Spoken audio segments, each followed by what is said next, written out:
Hello, my name is Olivia Mattis. I'm delighted that you've joined us here today for the first program of the spring season of the Sousa Mendes Foundation's Sunday programs in 2022. And we have a fabulous panel and a beautiful film that I hope you all saw. We're blessed to have the filmmaker with us and two other renowned experts on Einstein, and I'm just so thrilled that you could join us. Now, the Sousa Mendes Foundation is devoted to honoring a hero, a rescuer. We honor Aristides de Sousa Mendes, who was the Portuguese consul general in Bordeaux, France, in 1940. And he was given an order by his government, the Portuguese government, to not help refugees. It was a specific order called Circular 14. And he defied that order from his government, and he rescued many thousands of lives. And I personally am here to tell the tale because my father received one of these visas as a child of 7. And this is why our foundation does what it does to honor this man's memory. So today we are featuring probably the most famous, well, not probably, the most famous refugee from Nazi Germany. And that is, of course, the scientist Albert Einstein, who, as you'll learn, also was a civil rights advocate and quite an important historical figure outside of his scientific work. We are going to start with the filmmaker, Julia Newman. Her prior film was called Into the Fire, American Women in the Spanish Civil War, and I highly recommend it. I just saw it recently, and it's a wonderful film. And it's thanks to that film that she then got involved in the Einstein story, and she will tell you more about that. So, Julia, the floor is yours. Thank you. It was while doing research for Into the Fire that I came across a very small article sort of buried in the middle of the New York Times, 1937, I think, that quoted Albert Einstein, saying in effect that the democracies were tossing Spain to the wolves, and that they should truly be ashamed of themselves. As I was working on the prior film, that really startled me, actually. I thought I knew something about Einstein. We all think we know something about Albert Einstein. And he was funny, and he was charming, and he was a genius. And as it turns out, I didn't know much of anything about Albert Einstein. But this is the article that really caught me and stayed with me. And I tucked it into the back of my mind. And after I finished the other film, I started working on finding out everything I could about Einstein's activism, really about Einstein's life. He was very engaged. He was not a man with his head in the clouds at all. He had his feet on the ground, and he knew what was going on around him, and got involved when he thought he could make a difference. He was selective, as I think Zev Rosencrantz says in the film, about what he would get involved with. But once he got involved, he was very wholeheartedly involved. And the things that disturbed him were American racism, which he spoke out against very early on, America's looking the other way as Hitler built up and began his move toward trying to own Europe, as a matter of fact, and anywhere else he could own. And he really became someone who was looked to. He was eminently quotable. He knew how to turn a phrase. And he was quoted in newspapers and journals on film, speaking out about the things that concerned him. And this has gotten totally lost in history. The fact of his activism and his caring so much about and for the world around him. And when I became aware of the degree to which people didn't know who he was in that regard, I decided that I'm going to tell people who he was in that regard. And so I spent 12 years doing the research for the film and putting the film together and interviewing people who knew a heck of a lot more than I do. I'm certainly not a scholar of Einstein, just a very interested civilian, really. And I interviewed Susan Neiman and I interviewed Rabbi Michael Paley and built up the material that I was able to find, much of which was breaking through the surface many years after Einstein died. Part of the job is finding your way as a researcher to material that nobody has unearthed before. And that's very time consuming. And it's also a lot of fun. So during the course of this 12-year odyssey and voyage through Einstein's life, I managed to finally complete the film. And it was released last year and has been shown at many, many festivals and gotten a wonderful response. And I look forward to hearing what the audience response was, you all who have seen the film this go round. Tell me later. Good. Now, we have a little clip from your film. It's a short little clip where Einstein makes this very startling prediction. So maybe we'll see that little clip, and then Julia, if you can comment on the importance of that clip to you, please. I do not know how the Third World War will be fought. But I can tell you what they'll use in the force. Rocks. Julia, go ahead. Well, Einstein certainly meant it. I mean, it's a kind of funny where you laugh to keep from crying funny. But he was really distressed at the possibility, certainly after the nuclear, after the atom bomb was created, with the possibility that that war would be fought with rocks. And it's really a telling example of how disturbed he was, and certainly spoke out. Yeah. Yeah. My goodness. What a quote, and what a thing to think about now with everything going on in Ukraine. Yeah. We're next going to hear from Rabbi Michael Paley, who's joining us all the way from Budapest, Hungary. Rabbi Paley has spent his career working with students, leaders, and Jewish communities in the United States and around the world. For 20 years, he was a scholar in residence of the UJA Federation of New York. He was the university chaplain at Columbia University, the Jewish chaplain at Dartmouth College. Before his arrival at the UJA, he was a professor of Jewish studies and a dean at Bard College. He appears in the film as well as another film. Well, he appears in Julia Newman's film Albert Einstein, Still a Revolutionary, as well as in a film called Jews in Baseball, An American Love Story. And so Rabbi Paley does very important work today in Hungary. And so Rabbi Paley, the floor is yours.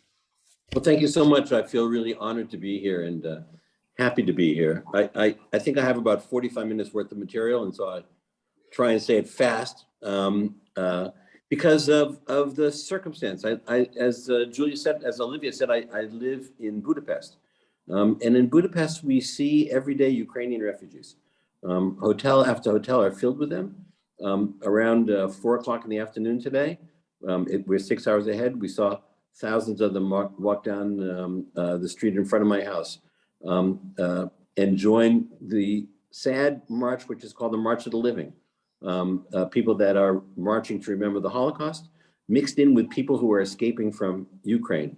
It was really quite amazing. And I want to give you a talk about Einstein and I think his Jewish predecessors, Baruch Spinoza and Moses Maimonides.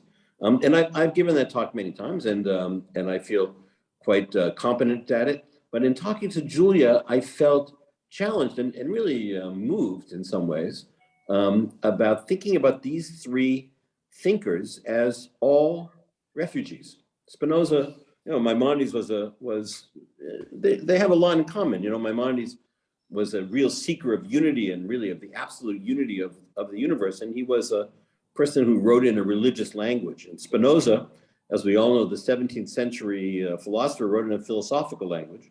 And Einstein took really many of their views and brought them through physics. But in some way, there's a real idea connection between Maimonides, Spinoza, and Einstein.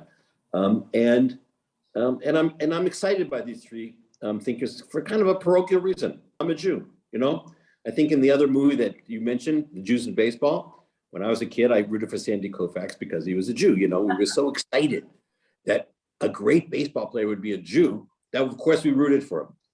And in some funny way, I root for Einstein for the same reason. Wow, Einstein, of all people, a Jew. So I became fascinated with Einstein, and the more I became fascinated with Einstein, the more I learned about my own Jewish tradition. I started off as a student of physics, and so I, as a college student, spent hours on Einstein. I went on to study philosophy, and so Spinoza became an absolute passion for me. And as a rabbi, I studied almost day by day, week by week, the work of Moses Maimonides. And so I spent my life on these three people, which I'm now going to condense into 8 more minutes. And here's what it is, they of course knew about each other. Maimonides is older, as the slide said. He was born between 1138 or maybe even as early as 1135. He died in 1204. He was born in Cordoba, in what was called Al-Andalus, which is in southern Muslim Spain at the time. And he died in Fostat, Egypt. He was the greatest rabbinic thinker of the Middle Ages. There are many thinkers, and I could go on for them for some time, but none of them will be like Maimonides. There's a phrase that says, from Moses to Moses, there was no one like Moses.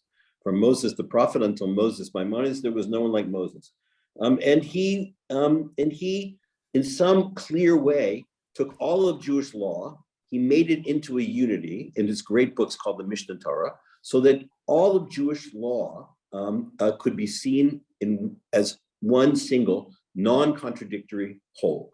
This is a work of unfathomable genius.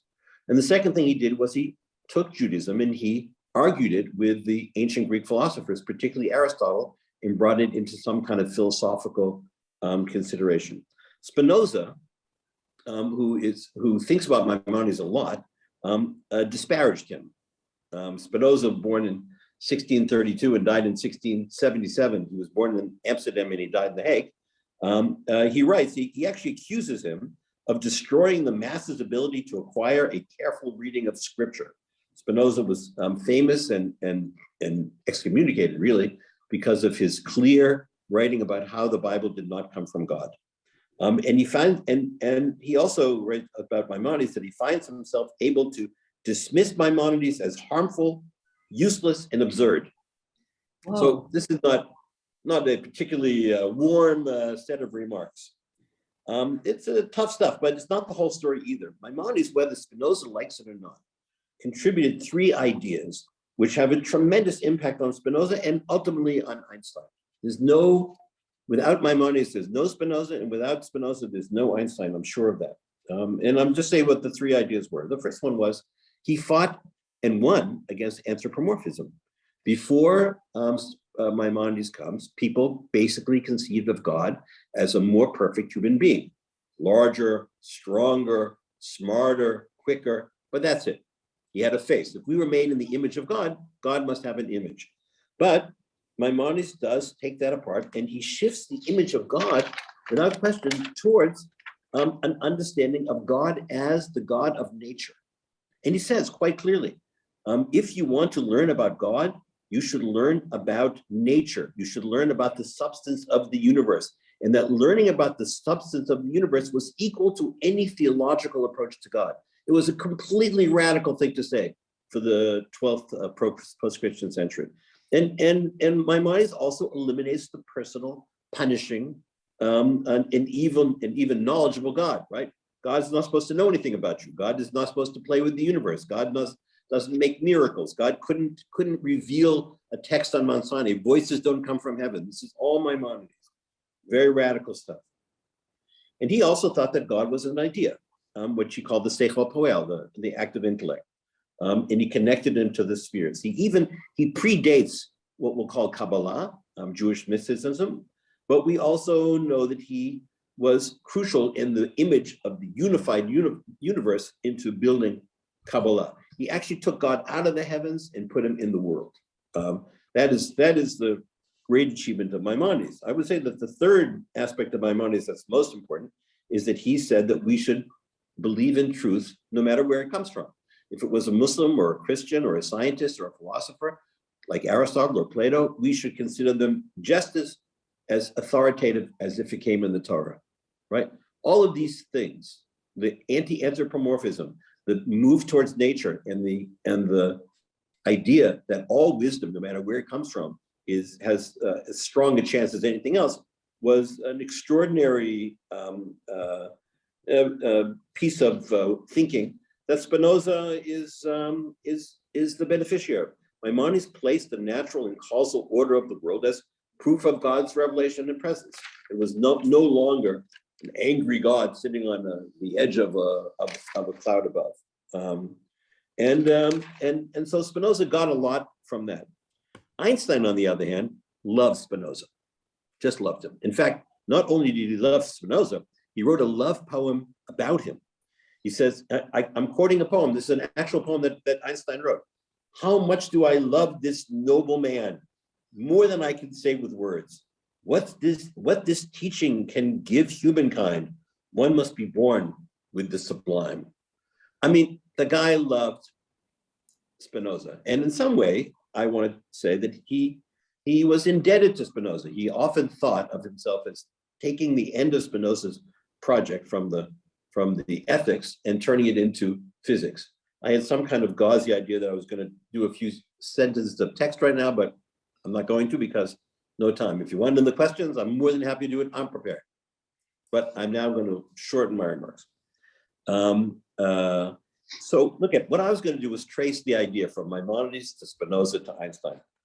But when I talked to Olivia, and I also looked outside my front door, I began to think about something else that connects Maimonides, Spinoza, and Einstein, which is that all three were refugees.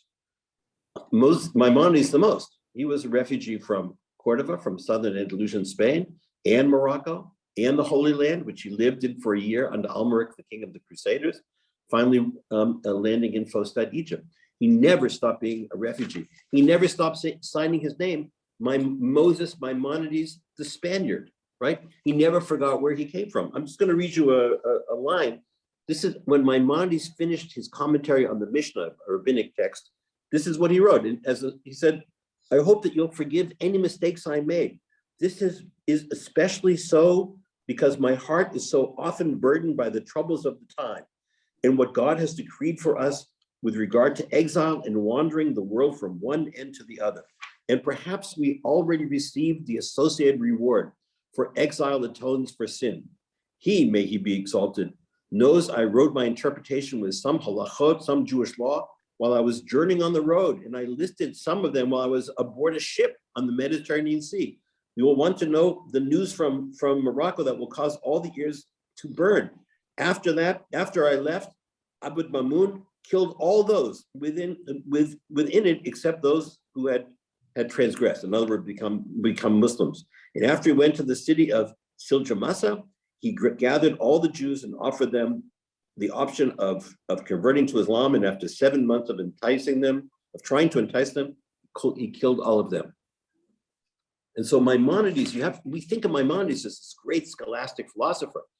Actually, what Maimonides was a pretty continual refugee from 1135 or 1138 when he was born, all the way to 1167 when he left the Holy Land for Egypt.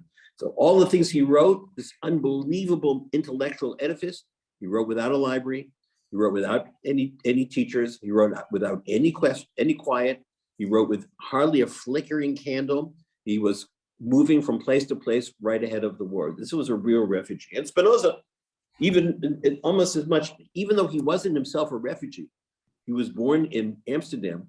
His parents were refugees from the great expulsion of Portuguese Jews in the aftermath of the expulsion from Spain. We all know about the expulsion from Spain in 1492, but this went all the way into the 16th century. And Spinoza, while born to that community, was really born to the exilic community and always saw himself as a refugee, right? And this was the community that ultimately, when he was 23 years old, excommunicated him because he was like that. So I was going to trace the idea, but now I really kind of began to think over the last couple of days and really read a lot about it. What does it mean that all these three people are refugees? I have another 5 minutes, yeah, like that? Yeah, of course, please go ahead. It's all right. You give me a signal of 1 minute and I'll wrap up. It is interesting to know that Einstein was already world famous when he became a refugee, and still, as you said quite clearly, we think of him as a refugee. He was not living in Germany, and before that, he had also given up his citizenship. In Germany, he saw himself as a citizen of the world, and he rejected it, even when he was offered to be the president of Israel. And he has that great clip of him speaking at the inauguration of the Hebrew University. He did not become a full Zionist, I think as Susan's going to say, and he also there rejected the establishment of the state of Israel. This was a kind of a refugee approach. All right, how did this impact them? So I'm a little less solid ground than I'm usually on when I give these talks, you know. I can now give you some footnotes because I've worked on it for the last few days, but anyways, here it goes. Rambam, when he was born in Cordoba, he expected to die in Cordoba. And more than expected that, his father was the Dayan, the judge of the Jewish community of Spain, and he had been 7 generations as the judge. But here little Maimonides, a genius, everybody saw he was a genius within the first years of his life, all of a sudden has to pick up and leave. And in some ways, he develops, because his own aspirations and dreams were destroyed, he becomes, like the other two, like Spinoza and Einstein, a destroying intellect. You know, Spinoza destroyed the work of the Middle Ages and the work of really the Bible. That's why they excommunicated him. He was seen as a destroyer, first by the Jews, and then even 1 year after his death in 1678, he was even excommunicated by the Catholic Church, even though he wasn't part of the Catholic Church. And Einstein also ripped the work of Newton. I think these three people, Maimonides, Spinoza, and Einstein, had truth on their side. We can't overlook the great destruction around them. What Maimonides did was he destroyed the impact of the Gaonate, of the leadership of the Jewish world of the 8th, 9th, 10th, and 11th century. And he becomes the authoritative figure.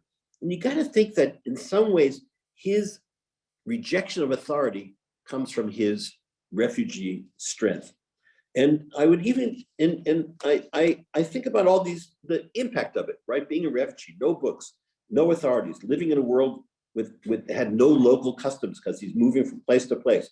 Heretical statements that are less worrying to him. This is the positive thing, right? He can write whatever he wants because no one knows where he is anyways, right? And he's already in despair about God. You know, you can feel in Maimonides that he is going to destroy that image of God that everyone's wedded to for so many centuries. He's going to take his mind and he's going to puncture it, and that's what he does. Now, the question is why? He says, why am I a refugee? Why am I in exile? It can't be a punishment. He says, I haven't done that kind of sin that I should do that. For Maimonides' comprehensive mind, he says, I have to look for reasons of my exile and I'm looking for the reasons on the reasons on the reasons on the reasons.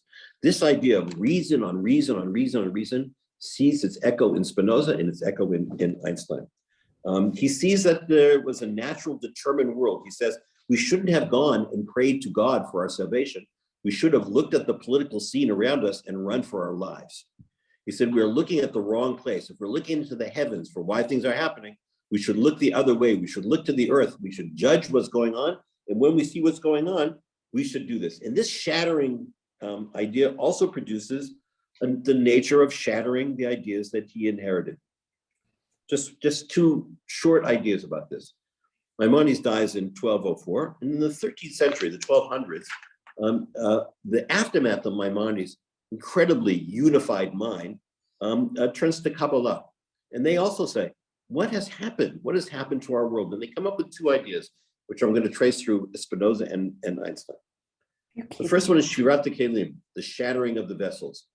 There was a view that God had poured God's self into the world to animate it from above. But it was so strong, it was so powerful that the vessels of the world shattered into pieces. And those people said, our job in this world is tikkun olam, taking the world and taking these pieces, these shards, and putting them back together. And the second one is tzimtzum, the withdrawal of God from the world and leaving the world to its natural course. Both of these ideas are very powerful in Spinoza. And we know from Avram Cohen de Herrera, he is beginning to learn Kabbalah in the only school that Spinoza ever went to, which was the Talmud Torah of Amsterdam. How he could be such a genius was unbelievable from no education at all. And the part of Tzimtzum, of the withdrawal to make the world only natural, also keeps the image of Ein Sof, without end. This allows Spinoza to say, I'm not going to use religion as recourse. I'm going to redesign the world and the explanation of the world only in terms of math. And he also learns this sense of Kabbalah, and it becomes who he is. Spinoza is more indebted to his refugee community and its metaphysical truths than to the epistemological Descartes. People look to Descartes as the big influence on Spinoza. I doubt it. I think the big influence on Spinoza is without a doubt Kabbalah. He's the rationalist that sees reason on top of reason, just like the one can find in the Zohar.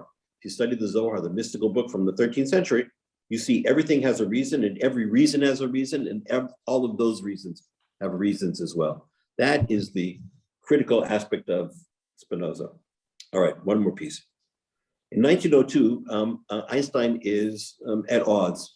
He sees himself as the great physicist, budding physicist, but he can't get a real job. He's tutoring people in Bern, and he's worrying about simultaneity of clocks, which he finally turns into a job at a patent office. But he does have some friends, and he puts together a thing called the Olympia Academy in 1902 in Bern. It's Einstein, it's Konrad Habich, it's Maurice Solovin, and sometimes it's Mileva Maric, his first wife, and sometimes it's Michaela Besso. And these turn into his study partners. They study Poincaré, they study the science and hypothesis, they study Ernst Mach's analysis of sensation, and they study ultimately Spinoza's ethics. When Einstein studies Spinoza's ethics, he writes, I have finally found the interior of my mind, right? He's so indebted to Spinoza and the reason on reason on reason on reason on reason.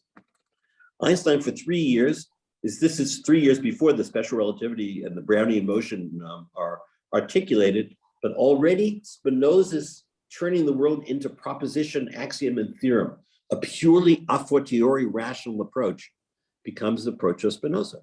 And finally, Einstein, who has had a very short dance with traditional Judaism, finds himself an iconoclastic Jewish philosopher that he can believe in. He can believe in that thing. One more thing. Einstein believes in not that space is not empty, but full, and that gravity isn't two bodies attracting each other like Newton in proportion to mass and distance, but he says that a large body will actually warp space so that the perihelion motion of Mercury, which is a problem that he's thinking about. It's not that Mercury is off course, it's that space is actually disturbed around the sun, and that's the course that Mercury takes. This is a piece of what Arthur Eddington found out in 1919 to prove Einstein and make him, face the poster child for a genius. But this idea, this travel, which seems straight, but is in fact circuitous, that has reason upon reason upon reason, so many that we will miss them. We won't be able to predict the future. This is Einstein when he looks at the world around him also. This is Einstein, the refugee. This is Einstein, the world in a world at odds with each other. This is Einstein that says that traveling straight, just like a terrified refugee, but the path itself is warped. And so Einstein embraces this God of reason, on top of reason, on top of reason, the disinterested God, the God that equals nature, the nature of Spinoza. He rejects all physical theories that don't unite all forces. He says when there are two competing kind of forces, it's ugly. He chooses the aesthetic and beautiful universe because he can't live in the world that was given to him. So he lives in the beautiful, more beautiful, ultimately beautiful aesthetic world of his mind. And what is beautiful? His world is beautiful, Spinoza's and Maimonides, all beautiful worlds. They have nothing arbitrary in them. There's no dice. There's no theory that is correct. Only an a fortiori proof. This is a world that's determined by logic, and it was based on a metaphysical intuition. Thank you so much, Rabbi, for that breathtaking analysis that took us over 1,000 years of history. in a very short Quite a time. tour de force in a 10-minute time span. So next we will hear from Professor Susan Neumann, who is director of the Einstein Forum in Germany. She was born in Atlanta, Georgia. She studied philosophy at Harvard and the Freie Universität of Berlin, and she was professor of philosophy at Yale and Tel Aviv University. I'll finish her bio in a minute, but let me just mention that we will see a little video clip before she starts to speak. So this gives Michael a chance to cue up that clip. So Professor Neumann is the author of Slow Fire, Jewish Notes from Berlin, The Unity of Reason, Rereading Kant, Evil in Modern Thought, and many other books. And it's a real delight to have her here. We're having technical difficulties with her video camera, so she will be on audio only, but you'll still get the full brilliance of her mind. But for right now, let's see a little video clip, and then we go to Professor Neumann. The distinctions separating the social classes are false. In the last analysis, they rest on force. Many people don't realize that Albert Einstein was at the forefront of the struggle for racial equality in the United States. It pained him to see the plight of African Americans. When Israel was in Egypt's land, let my people go. He was right there with Webb Du Bois, right there with Paul Robeson, right there with the struggle of African Americans for equality. In order for the American people to wake up to the plight of discrimination here in our own backyard. The race problem is a disease of the white people. In Egypt's land, tell old Pharaoh. I say segregation now, segregation tomorrow, and segregation forever. Go.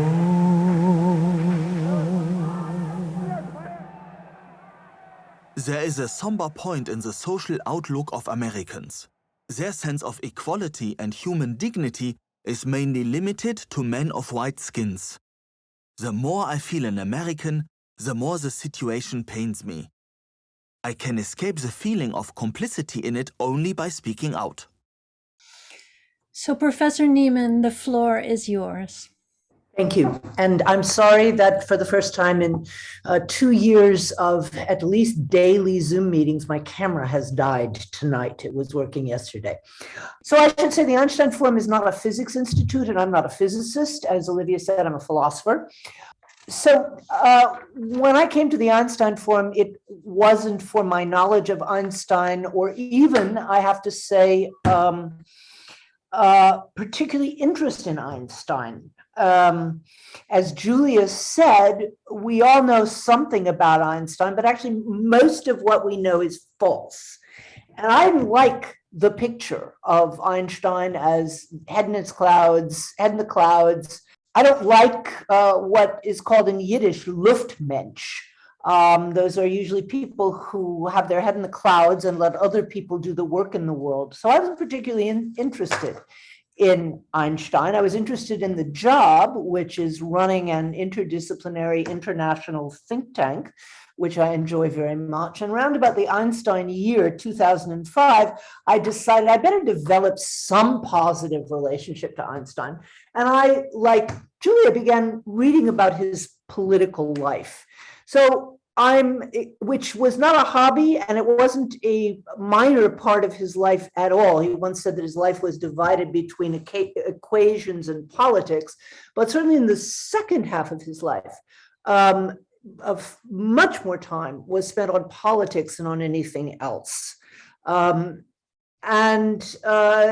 As Julia also said, he was very savvy, he was very selective.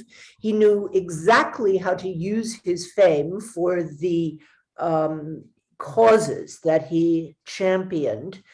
This was not some, I guess everybody knows that there's this exchange that he wrote in Kaput. Kaput is actually the reason my institute is called the Einstein Forum. It's a cottage, the world's only cottage that was ever built for Einstein, and we are its caretakers. It's a little ways outside of Berlin.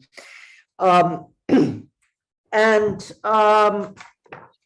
and Freud had an exchange about stopping war. It's not actually a very interesting exchange.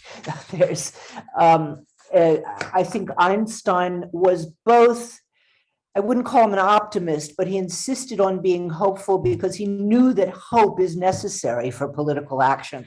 I think by the time they got involved in that exchange, Freud had such a dark view of humankind that it wasn't very helpful. So one knows about that, but one actually doesn't know much about just how active he was and how truly revolutionary he was. So while I welcome Julia's film, I had several questions about it, which, Julia, I hope you won't take as more problematic for your film than for many Einstein specialists. You say you're not a specialist, but if anybody spends 12 years working on somebody, I think has a claim to be something of a specialist. I'm curious about why the film, but not only the film, many other encomia to Einstein leave out the most controversial features of his political activism. This clip interests me because he's reading a quote about class distinctions, and it immediately segues into somebody talking about his being a civil rights pioneer. Well, he was, and very, very early, but he was also a socialist. And that clip is talking about class distinctions, not race distinctions. That is, he was perfectly capable of talking about racism when he wanted to, and there are many quotes of that. But he was also a passionate socialist. I'm going to read a couple of quotes of his, and he connected, as many people did at the time, and occasionally a few people do today, he connected racism or anti-racism with socialism, as of course did Paul Robeson and W.E.B. Du Bois. Here's a quote unlike Robeson, his friend, Einstein never supported the Soviet Union. He wrote, the philosophy behind communism has a lot of merit, being concerned with ending the exploitation of the common people and the sharing of goods and labor according to needs and abilities. Communism as a political theory is a tremendous experiment, but unfortunately in Russia, it's an experiment conducted in a poorly equipped laboratory. It's a great quote, of course, because Karl Marx would have agreed with that. He did not think that Russia had the conditions for a socialist revolution. Here's another comment that I trust anybody following the media in the United States will understand. Under existing conditions, private capitalists inevitably control the main sources of information, making it extremely difficult and in most cases impossible for the individual citizen to make intelligent use of his political rights.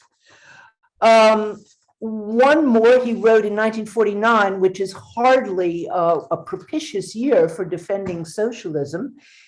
He wrote the first article for the New Monthly Review, in which it's called Why Socialism? Anybody can look it up. It's on the internet. I'm convinced there's only one way to eliminate these grave evils, namely through the establishment of a socialist economy.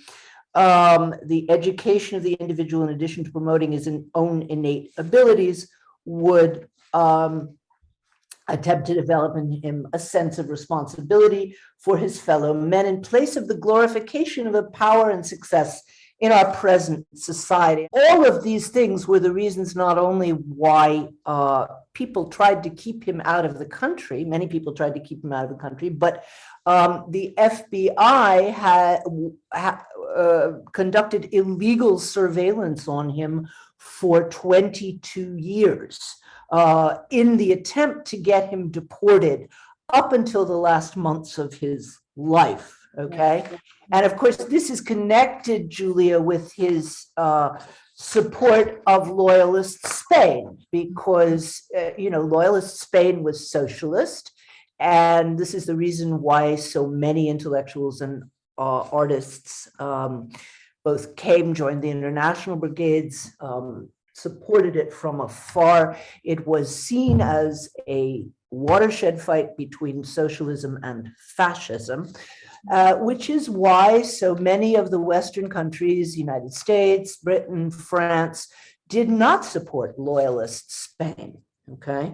One more thing that I'm just a bit curious about that's left out of a number of discussions of Einstein, and I fear because it is still too controversial today.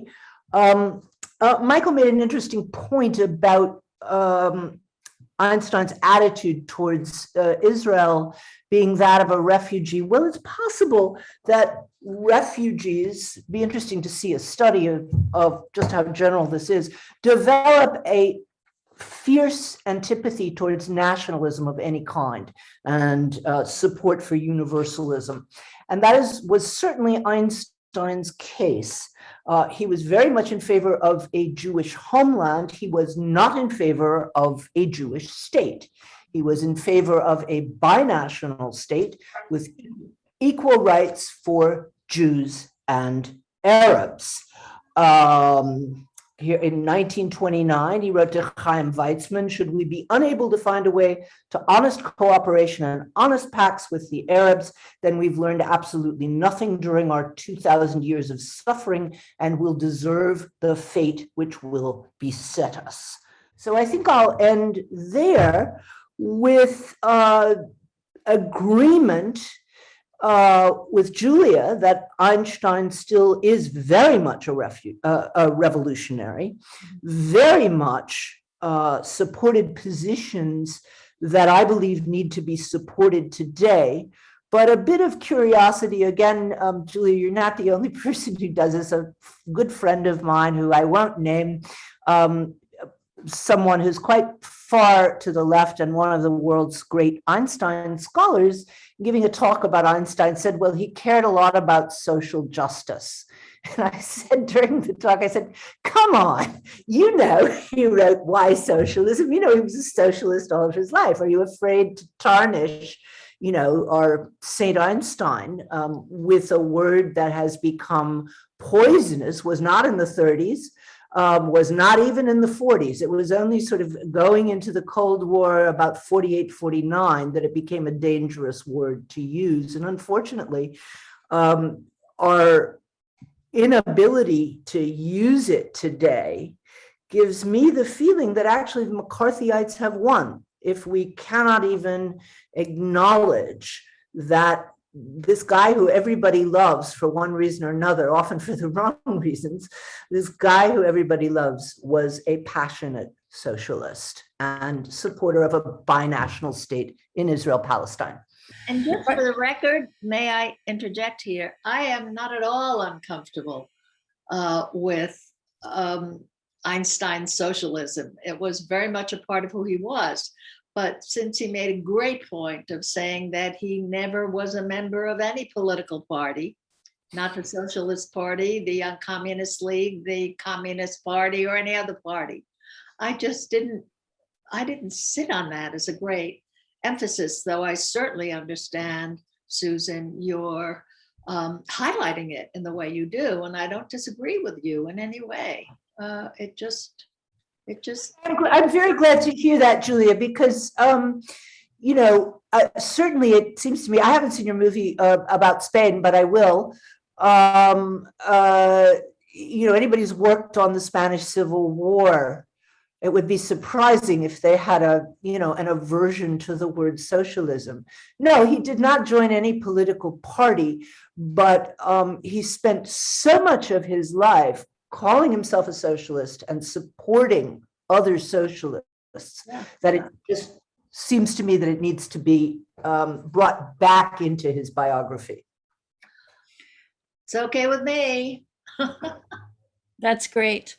Let me just briefly tell our audience about programs coming up, then we'll get to audience questions, and then any final thoughts our panelists may have. So the next 3 weeks are very exciting. Next week, we're looking at the island of Jamaica as a safe haven in the Caribbean for Jews over centuries, starting from the time of the Inquisition.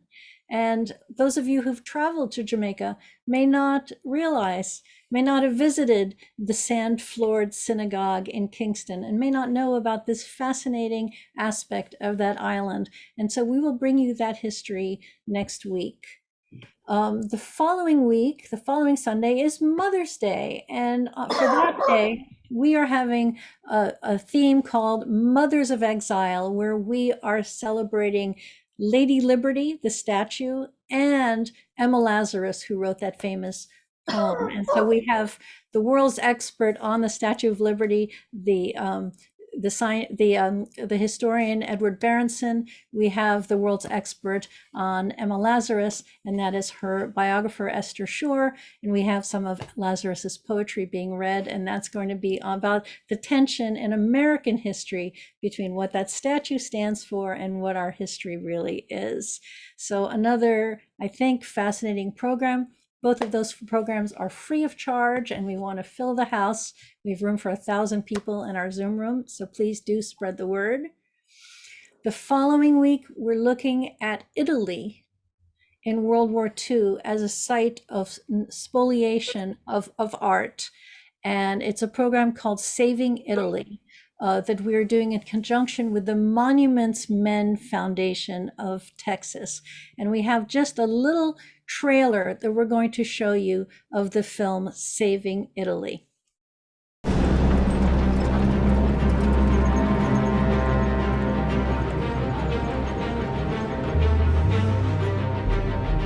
It's 1944, July. German Wehrmacht troops in Italy using trucks just like this one empty a villa that contains hundreds of the most important masterpieces in the great Florence museums. Things worth more than $1 billion. It was one of the great art thefts in history. some of those works are still missing today.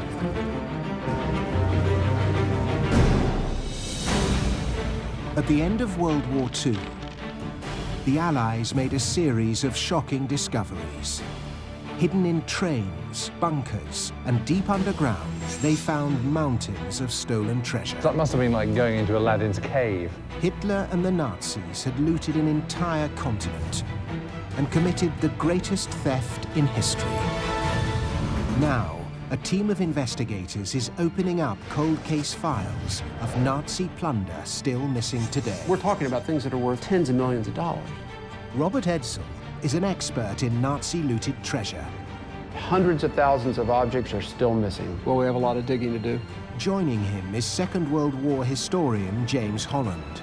None of this was really his. He'd just taken it. And investigative journalist Connor Woodman. And this is a genuine treasure hunt. We dig a hole in the ground and we find those cases. Their mission, uncover new clues. Oh gosh, this is it. Explore Nazi hideouts. Whoever built this brick wall really didn't want anyone to get through to the other side. Find out how the treasure was stolen and where it might be now. What a piece of history.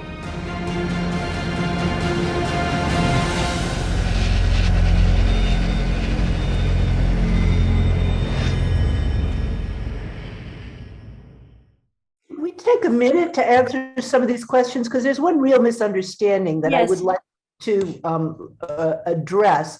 Someone says, where was Einstein? Where was this? Einstein, where was Einstein after he saved his chosen, did he raise his voice to save the Jews in Europe for being slaughtered?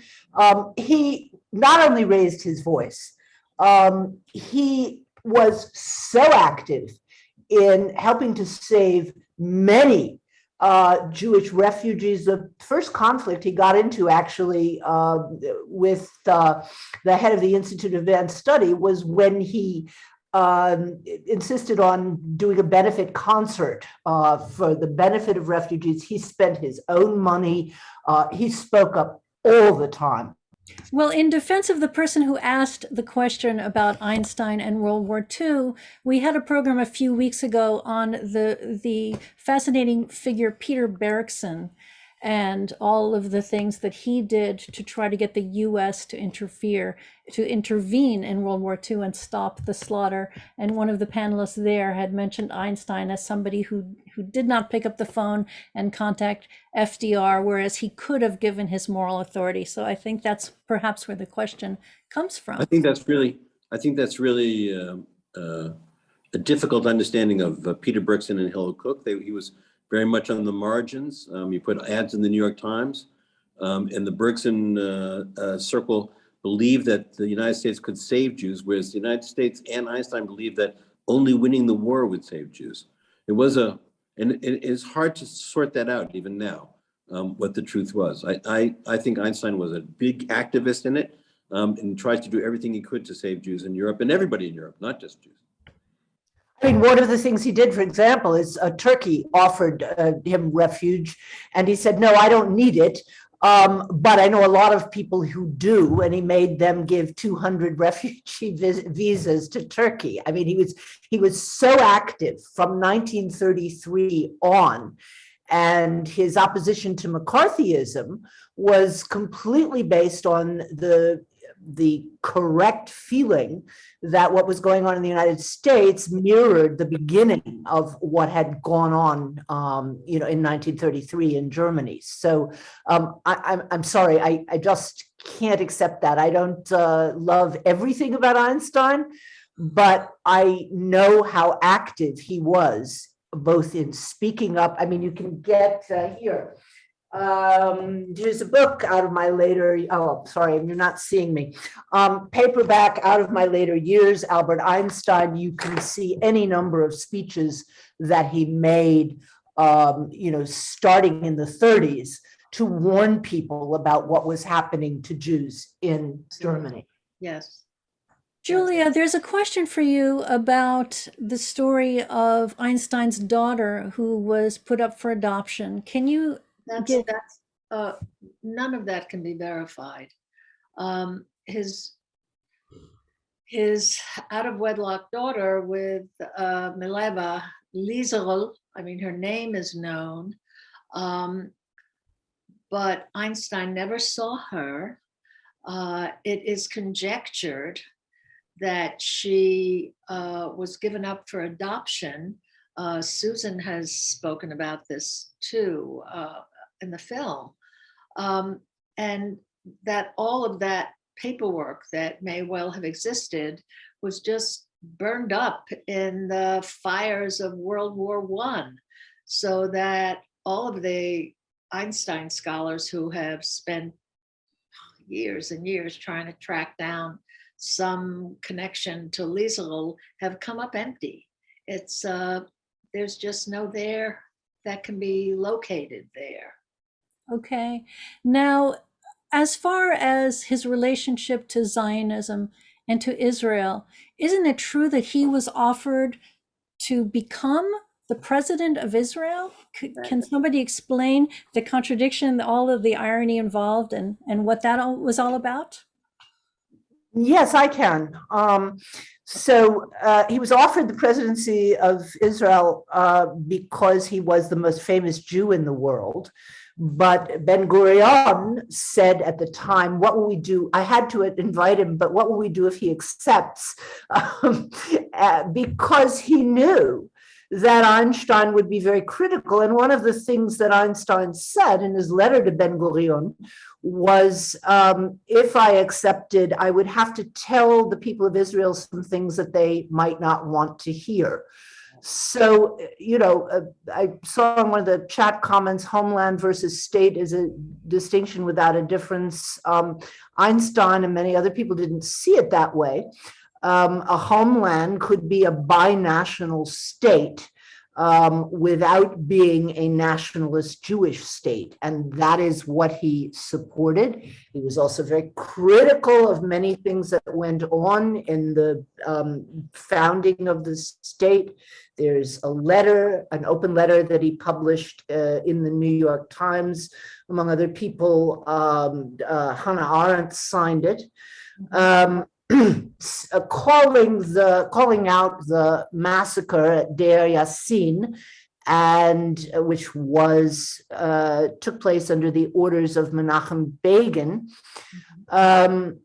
and calling Begin's party fascist 9 times, as a matter of fact. So you can be, and I know many Israelis who are, and I'm actually an Israeli citizen as well.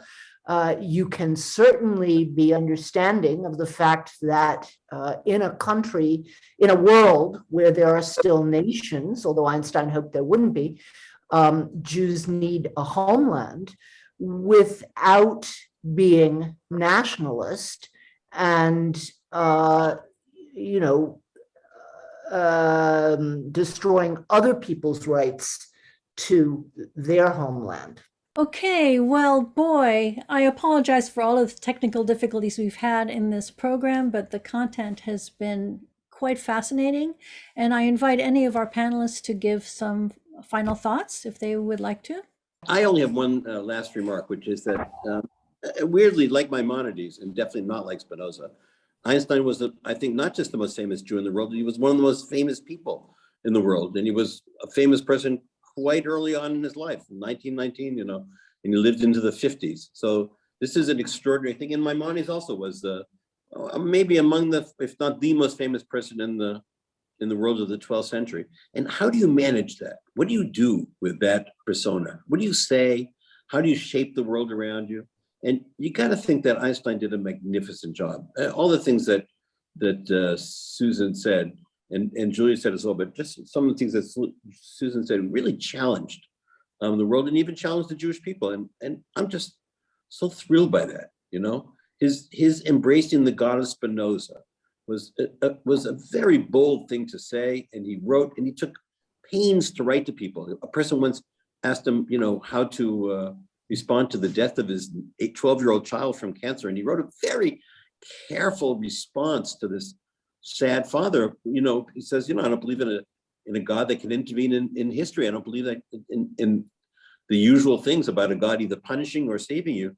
But I do want to tell you something about the world and what we can know and how you can recover from that in our lives. And you know, I think he thanked his lucky stars that he was a Jew, and I thank my lucky stars that I'm a Jew with him.